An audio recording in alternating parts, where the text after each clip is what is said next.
Pantun boleh kan, Bu? Boleh. Anak kodok melompat-lompat. Cakep. Melompat-lompat di pinggir kali. Yang tak menjawab salam dengan semangat, saya doakan suaminya kawin lagi. Assalamualaikum warahmatullahi wabarakatuh. Waalaikumsalam warahmatullahi wabarakatuh. Anak kodok melompat-lompat. Cakep. Melompat-lompat di pinggir kali. Karena jawab salamnya dengan semangat, semoga suaminya tak jadi kawin lagi. Alhamdulillah. Alhamdulillahilladzi anzala rasulahu bil huda wa dinil haq liyuzhirahu 'ala ad-dini kullihi wa kafa billahi syahida. Asyhadu an la ilaha illallah wahdahu la syarika lah wa asyhadu anna Muhammadan abduhu wa rasuluhu alladzi la nabiyya ba'da. Qala Allah Ta'ala fil Qur'anil Karim. Bismillahirrahmanirrahim. Ya ayyuhalladzina amanu tubu ilallahi taubatan nasuha. Wa qala Rasulullah sallallahu alaihi wasallam, ana wa kafilul yatim kahataini fil jannah. Shadaqallahul azim. Yang kami hormati ibu-ibu ketua perwiritan, ibu-ibu jamaah perwiritan seluruhnya, mau ibu-ibu, mau adik-adik, semuanya yang hadir pada sore hari ini, insya Allah kita semuanya dimuliakan oleh Allah Subhanahu wa Ta'ala. Puji dan syukur mari kita ucapkan kepada Allah Subhanahu wa Ta'ala. Berkat rahmat dan hidayahnya lah, berkat kasih sayangnya lah, Allah Subhanahu wa Ta'ala masih menitipkan iman di dalam diri kita, sehingga kita masih terpanggil dengan ayat-ayat Allah, masih terpanggil dengan ajaran-ajaran Islam. Salah satunya yaitu membaca Yasin secara berjamaah. Selawat dan salam mari kita hadiahkan kepada Nabi Muhammad Rasulullah sallallahu alaihi wasallam. Allahumma salli ala sayyidina Muhammad wa ala ali sayyidina Muhammad. Assalamualaikum ya Rasulullah. Semoga kita semuanya nantinya mendapatkan syafaat dari beliau fi yaumil akhir. Amin ya rabbal alamin. Amin. Bapak-bapak, ibu-ibu, tak ada bapak sini Bu ya. Ini hanya ini yang bapak-bapak. Ini masih lajang tong-tong ini. Pada kesempatan ini sebenarnya saya bukan ceramah ibu-ibu, karena yang hadir pada sore hari ini mama-mama saya ini semua ini, orang tua saya ini. Karena kampung orang tua saya pun sekarang di sini.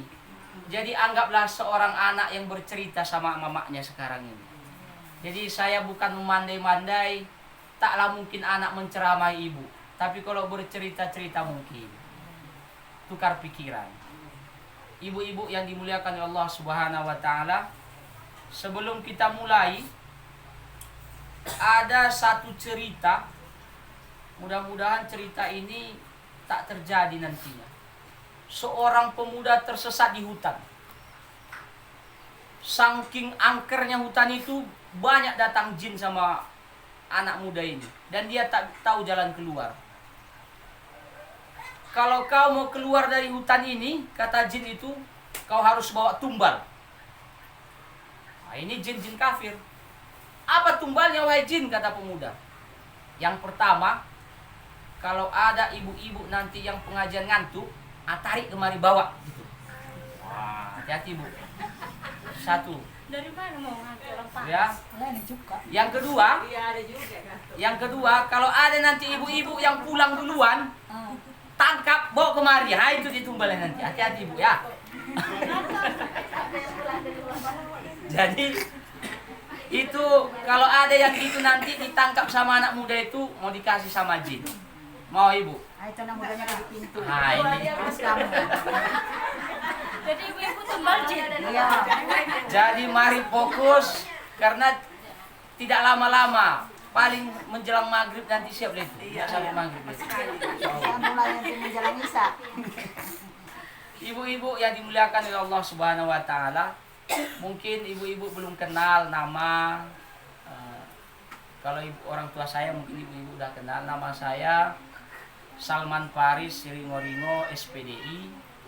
Profesi saya sebagai guru, sebagai tukang dodos juga kadang. Yang lebih sering angkat-angkat gas. Jadi banyak profesinya. Saya bawa 2 pengawal. Satu namanya Sulaiman Judi, masih lajang. Dan satu lagi namanya Hari. Mereka ini tim kreator. Nantinya ceramah-ceramah akan dimasukkan ke dalam YouTube. Supaya jangan TikTok aja yang ada di YouTube itu, Bu. Si gojek-gojek ke pantat saja perempuan-perempuan itu. Nah, kita mau lawan, kita mau imbangi dengan ceramah-ceramah agama. Jadi mereka berdua ini adalah tim kreator. Kebetulan mereka ini ketua remaja masjid yang ada di Simpang Joko. Dan ini adalah alumni pondok pesantren juga di Al-Majidiyah. Masih lajang, kalau ada mau nitip nanti bisa bisik-bisik sama saya. Ibu-ibu yang dimuliakan oleh Allah Subhanahu wa taala. Sebelum kita memasuki bulan suci Ramadan, ada baiknya kita mempersiapkan diri. Karena bulan suci Ramadan ini bulan yang lebih baik dari beribu-ribu bulan. Yang tidak ada kepada umat selain umat Nabi Muhammad. Kenapa diturunkan itu hanya pada umat Nabi Muhammad? Karena umat-umat sebelum Nabi Muhammad usianya panjang. Jadi lama bisa beribadah.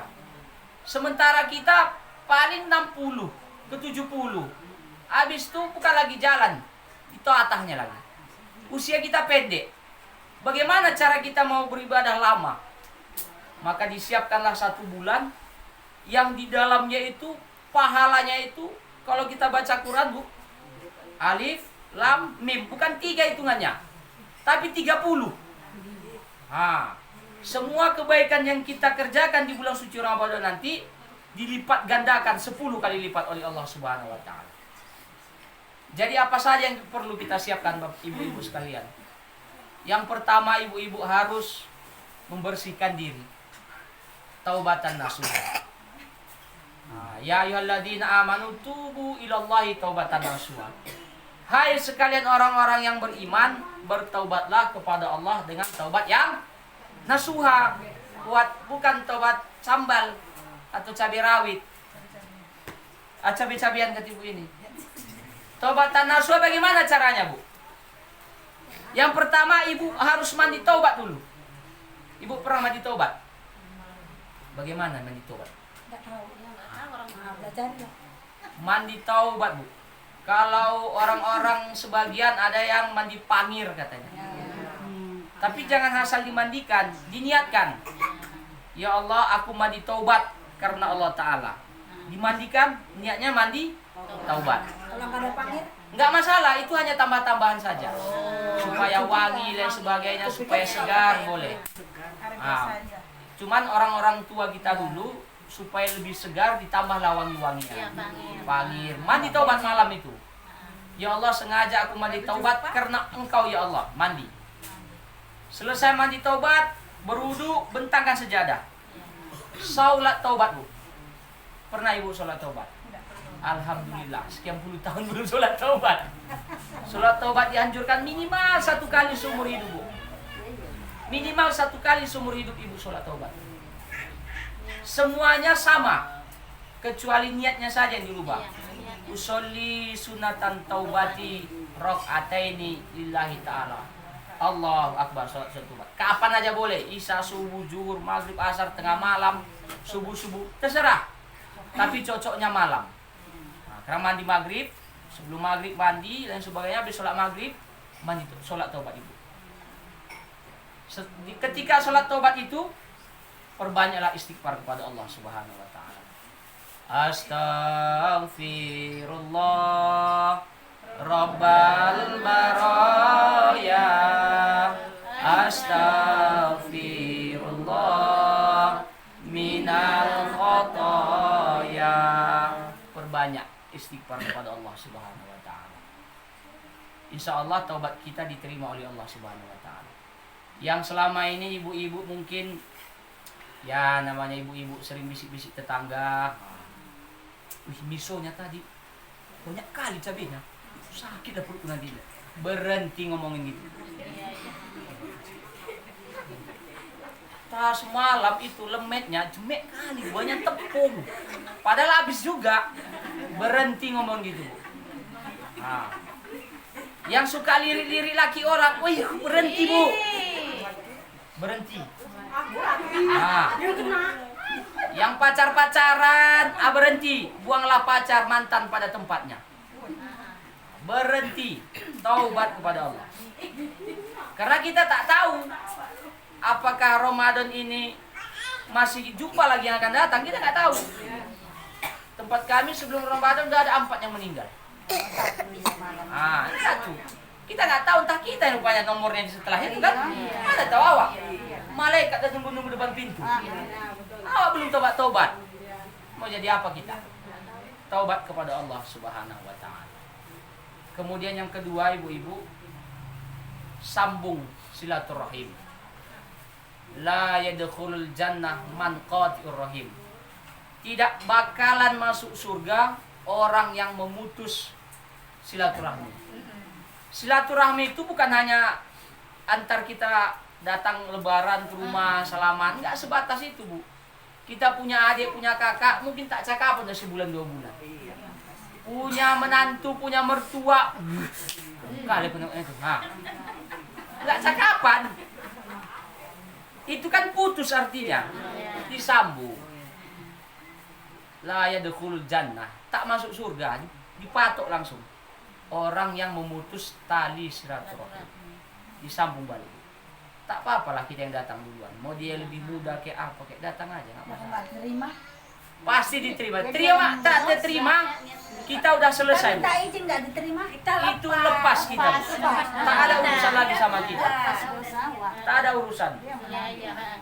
Tak ubahnya macam nanti seorang pemimpin. Dibuatkannya semua sekolah Islam apa segala macam, dibuatkannya masjid, orang tak mau sholat di situ, lepas tanggung jawab dia. Yang penting sudah difasilitasi. Itu juga kita.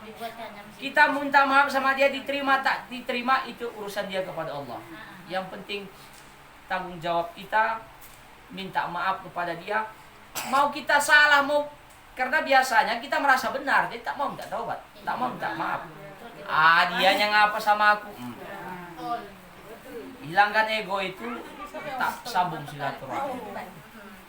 Karena itu kehidupan sehari-hari kita. Kadang sama tetangga pun tak bercakapan. Pasang tembok panjang-panjang. Jijian aku lihat mukanya itu. Itu. Jangan sampai begitu. Udah berapa, Bu? 2. Yang ketiga, belajar, Bu. Kadang adanya kita ini, dia pelajaran dia itu yang diamalkan sampai sekarang, pelajaran SD dulu. Sampai sekarang tak dapat tambah ilmunya. Belajar ngaji di waktu SD cuman. Atau SMP, sekarang gak belajar-belajar. Utlubul ilma minal mahdi ilal lahdi. Tuntutlah ilmu dari buayan sampai ke liang lahat. Walaupun ibu-ibu masih cantik-cantik, masih muda-muda, tetap harus belajar, Bu. Nanti bulan puasa kan biasa itu di masjid buat tadarus. Tadarus itu belajar, bukan lomba cepat-cepatan. Kau udah berapa? Kamu 4, kami udah 9 juz. Bas. Belajar tajwidnya, amal-amalan apa yang diperbanyak di bulan suci Ramadan, belajar. Apalagi kita tetap belajar untuk menghafal Al-Quran. Mungkin ibu-ibu Al-Qurannya hafal yang sekarang ini hafalan waktu dulu sanawiyah atau aliyah. Begitu nikah tak ada nambah 1 surat pun. Yakin ya gitu? Kalau ada waktu, Bu, coba dibaca, dihafal sedikit-sedikit. Biarlah kita nanti meninggal dicatat oleh Allah Subhanahu wa taala, dia meninggal dalam keadaan menghafal Al-Quran. Walaupun tak dapat.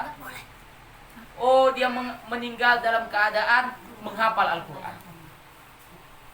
Selesai sholat subuh, biasanya tak banyak kegiatan 10 menit itu. baca Al-Quran itu. Ambil ayat yang agak-agak juz 30 itu. Dihafal. Satu malam dapat satu ayat jadilah. Besoknya sambung ayat ke berikutnya. Ketika kita meninggal dicatat oleh malaikat, si Fulan binti si Fulan meninggal dalam keadaan menghafal Al-Quran. Karena Al-Quran itulah nanti menolong kita di yaumil kiamah. Itu yang ketiga. Yang keempat, ibu-ibu, Al-Quran dekatkan sama kita. Bulan puasa itu juga disebut dengan bulan Al-Quran. Syahrul Ramadan alladzi unzila fihil Quran. Di bulan Ramadan itu awal pertama kali Al-Quran diturunkan kepada Nabi Muhammad sallallahu alaihi wasallam. Dekatkan diri kita sama Al-Quran. Mungkin ada Al-Quran ibu mulai saya terima nikahnya seperangkat alat sholat Al-Quran, ada dalam Al-Quran belum dibuka-buka sampai sekarang, ada bu. Entah bersawang dia, ambil bu. Bulan puasa ini hatamkan pinomak 1 kali. Tak bisa 1 kali, 2 kali. Kenapa rupanya? Hatamkan. Setiap sholat 1 lembar. Habis sholat zuhur ambil 1 lembar. Asar ambil 1 lembar. Hatam itu bu. Tak dapat 1 lembar habis sholat 2 lembar. Jangan jadi setengah lembar. Macam mana mau tembus? Puasa 1 juz 3 malam. Lebih mantap. Tiap malam. Banyak amalan di bulan suci Ramadan. Jangan sampai seperti kata Rasul, kam min shaimin laisa lahu min siyamihi ilal ju' wal atos. Banyak orang yang puasa nggak ada dapat apa-apa. Cuma 2 dapatnya. Lapar, haus, itu tok. Dia tak mengamalkan amal-amalan yang baik, ngomongi tetangga tadi tetap, menggibah. Kalau yang diomonginya benar, tapi orang yang di belakang yang buruk-buruk namanya gibah, tetap dosa. Yang diomongkannya salah, di belakang namanya fitnah. Tidak ada yang benarnya. Benar yang kita omong itu. Tadi misonya asin kali, betulnya memang. Tapi udah gibah itu. Pala tadi asin kali datang, enggak asinnya. Asin kali kok. Enggak asin, fitnah jadinya. Jangan membuka aib orang lain. Kadang ada buat khusus perkumpulan. Kumpul sana bawa pohon mangga. Ngumpul. Bawa pohon jambu ngumpul. Nyeritai dapur orang semuanya. Yang parahnya lagi ngumpul gini, contoh ada kenduri, ada rewang, kumpul 10 orang. Ngomongin orang. Pigi 1. Yang pigi tadi ngomongin. Itu tadi siapa itu? Itu mama lakinya, nyocos aja itu. Wah. Jadi sebenarnya banyak hal yang kita ketahui, tapi kita cuek-cuek saja. Jadi ibu-ibu sekalian, mari buka lembaran baru. Di bulan suci ini, kata Rasul, anggaplah engkau, kalau ingin beramal, anggap engkau mati besok. Anggap kita ini besok mati kalau ingin beramal. Artinya, kita mempersiapkan amal sebanyak-banyaknya. Jangan kita anggap kita hidup 50 tahun yang akan datang. Masih panjang taubat itu. Anggap besok kita mati. Apa yang kita siapkan? Apa bekal kita kepada Allah Subhanahu wa taala ketika menghadap nantinya? Maka dekatkan diri dengan Al-Quran. Al-Quran itu akan penolong nantinya. Dan yang terakhir ibu, yang keberapa coba ini? Kan? Ya kelima ini lah. Nah, yang pertama apa tadi? Taubat kepada Allah. Taubatan nasuha, bukan taubat sambat. Yang kedua apa? Menyambung silaturahmi. Yang ketiga, belajar. Tak ada putusnya belajar. Yang keempat, dekatkan diri dengan Al-Quran. Yang kelima, tambah dana. Bulan puasa ini biasa kalau kita di rumah hanya ada 4 orang. Ketika berbuka, bukanya taruh buat jadi 6. 2 lagi sedekahkan.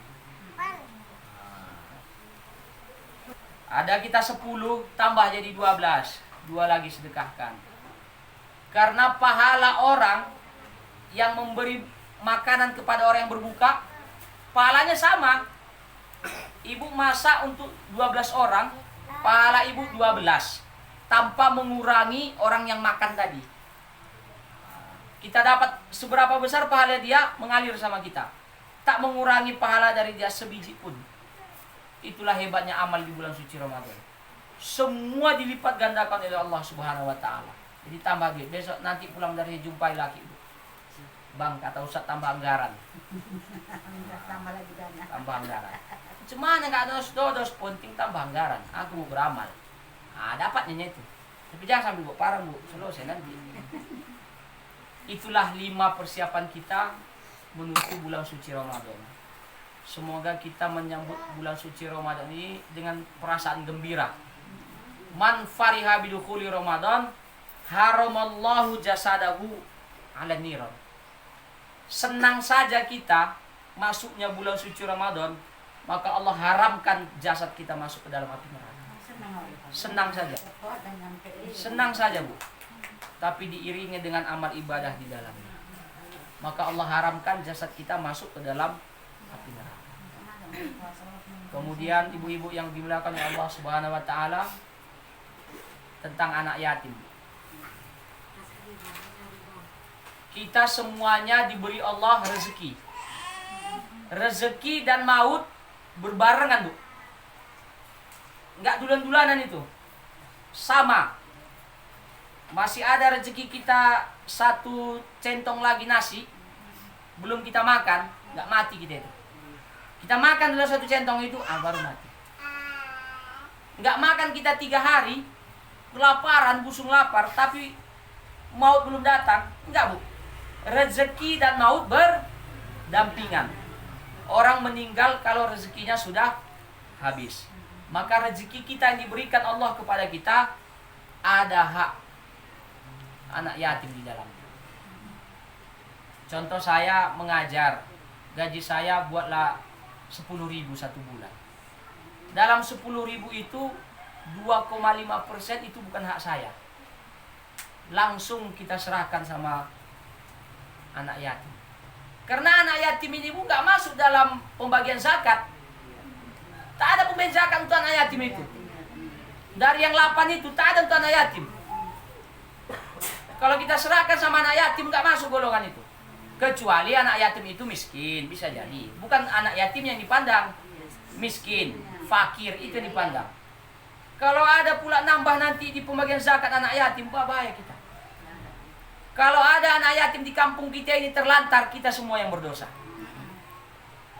Maka kata Rasul, ana wa kafilul yatim kahataini fil jannah. Orang yang memuliakan anak yatim nanti sama aku, kata Rasul, seperti ini di surga. Dekatnya orang-orang yang memuliakan anak yatim dengan Rasul. Tak berjarak, Bu, antara telunjuk sama jari tengah. Enggak ada orang di tengahnya ini. Contoh, duduk di sini Rasul, di sampingnya lah kita. Begitulah kata Rasul. Karena Rasulullah SAW juga adalah seorang anak yatim. Rasul belum lahir, orang tuanya sudah enggak ada. Imam Syafi'i, mazhab kita yang mengajarkan kita tata cara beribadah, yang mengumpulkan hadis-hadis Rasulullah, mazhab Syafi'i, beliau juga adalah yatim. Yatim itu bukan kehinaan, Bu. Kita menolong anak yatim, bukan kita menolong dia, menolong diri kita sendiri.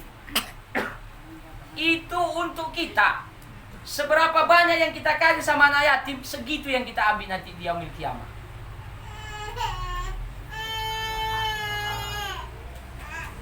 Anak yatim itu kita sedekahi, Bu. Kita sedekahi. Nanti di yaumil akhir, orang hanya berlindung di padang mahsyar itu, yang katanya neraka 1 jengkal, hanya ada 1 yang menaunginya. Apa itu, Bu? Sodakoh. Sodakohlah yang melindungi. Ketika semua orang mati, kullu mri'in tahta zillah sodakoti. Semua umat manusia nanti akan berlindung di bawah naungan sodakohnya. Itulah perlindungan kita nanti, sehingga kita tak kena azab-azab yang lain ketika di padang mahsyar nanti. Sedekah juga bisa menjadi obat. Dengan kita bersedekah, hati kita senang. Kalau hati senang, peredaran darah lancar. Kalau keras hati ibu, diomongi suami ngeyel. Jangan ngono, jangan ngono. Alah kue, pandai-pandaian pula kue, kue ustaz aja kue. Kan keras hati itu. Tak terima dinasihati suami. Sedekah, Bu. Sedekah itu melembutkan hati. Sedekah terutama adalah menyantuni anak.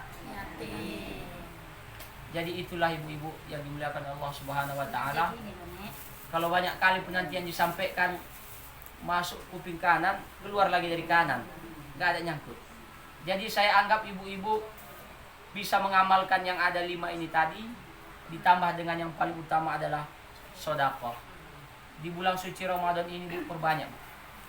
Perbanyak, jangan takut miskin. Tak ada orang miskin gara-gara sedekah. Belum pernah saya jumpa. Yang ada si Ateng Wagan Batu, Cina, dia bersedekah bangun masjid ya. Apa kata dia? Sekarang rezekinya banyak, orang Cina. Itu konsep milik Muslim. Konsep kita itu semakin banyak kita bersedekah, semakin banyak rezeki kita. Jangan takut, Bu. Kalau ada nanti yang miskin gara-gara sedekah, datang ke rumah. Ya mau nanya kok bisa gitu, jangan minta duit. Bisa gitu, gitunya. Enggak, kenapa bisa begitu? Berarti niatnya sudah berbeda. Nah, udah lari niatnya. Yakinkan. Saya masuk PNS, Bu. Tak ada, saya bodoh. Pintar tidak. Tapi saya berbuat di jalan Allah, mendidik anak-anak. Anak-anak remaja saya didik, buka-buka pelatihan-pelatihan, tak dibayar Rp1.000, tak ada dibayar. Melatih anak-anak pramuka dibayar, tapi tak, kalau dihitung duitnya tak cukup. Tak sesuai. Siang malam melatih silat saya siang malam. Kalau duit berapalah yang dikasih? 200.000 satu bulan, dapat apa? Tapi kita ikhlas. Ketika tes PNS saya kemarin, bukan pamer, Bu, hanya sekedar cerita motivasi apa namanya? Sedekah. Saya sedekah ilmu. Ketika saya tes PNS, ribuan orang yang tes, nilai saya ranking 5 se-Kabupaten Rokan Hilir. Padahal saya kuliah di Steyr, belum tentu setiap hari masuk. Artinya apa? Bukan kepintaran. Intan surullaha yang suruhku. Kalau tolong agama Allah, maka Allah akan menolongmu. Kalau tak percaya kita dengan adat itu, dengan ayat itu, janganlah kita musuh. Intan surullaha yang suruhkum. Kalau tolong agama Allah, pasti, bukan insya Allah lagi, pasti Allah akan menolongmu. Kalau tak percaya, boleh mulai. Yakinkan bahwasanya Islam itu adalah agama yang terbaik, yang bisa menolong kita yaumil akhir nanti. Amin ya rabbal alamin. Demikianlah ibu-ibu yang dimuliakan oleh Allah Subhanahu wa taala. Nampaknya si pemuda yang tersesat di hutan tadi belum juga keluar. Karena nggak ada yang ngantuk dan nggak ada yang pulang duluan. Jadi masih tersesat dia di hutan sana. Nanti saya cari lagi di tempat lain. Mudah-mudahan dapat. Apabila ada kata-kata saya salah, kepada Allah Subhanahu wa taala saya mohon ampun, dan kepada ibu-ibu jamaah sekalian saya mohon maaf yang sedalam-dalamnya. Kuntilanak naik sepeda. Sepedanya mundur masuk ke dalam sumur. Jangan lama-lama memandang saya. Nanti malam nggak bisa tidur. Demikian dapat saya sampaikan. Billahi fisabilil haq. Assalamualaikum warahmatullahi wabarakatuh.